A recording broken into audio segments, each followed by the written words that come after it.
Hello, good morning sa ating lahat. Assalamualaikum warahmatullahi wabarakatuh.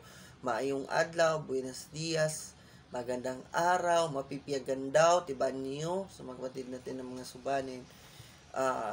Dito tayo ngayon, nag-duty sa Century Pacific Food Incorporated po sa ating Tibud Satellite Office po.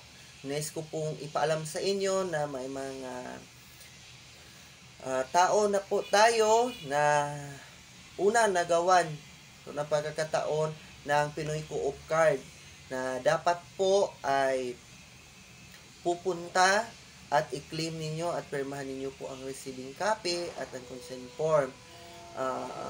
Sana po marami pa po ang mga tao na hindi pa nakapagawa ay magpunta po sa ating opisina po habang maaga pa po para po mas matanggap po ninyo ng maaga ang inyong Pinoy Co-op Card. Madali lang po talaga ang proseso.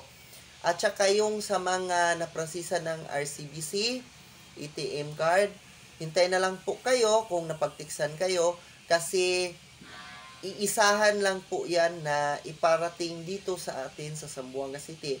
Andoon pa po yun sa main natin, office sa Cotabato City. So, ipapadala pa po yun. So, kung nakatanggap na po kayo ng text, huwag ninyong i-delete.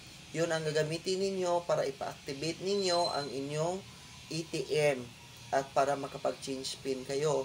Sa mga nakalista po ng mga pangalan na 20 persons, puntahan nyo po kami dito sa opisina at permahan nyo po ang mga kinakailangan at pull nyo po ang ATM at saan kayo magpa-activate. Dito lang malapit sa Ayala. Diyan sa unahan sa may Bank, sa may Memco, may Pinoy Co-op ATM machine dyan na pwede ninyong mapagsaksakan. Muli, inanyahan ko po yung mga nakasulat pa doon sa bulletin board at yung sa mga second batch na hindi na nasulat ang mga pangalan na wala pang ATM na kayo ay maglapit po sa amin para po magawan kayo ng ATM. Maraming salamat.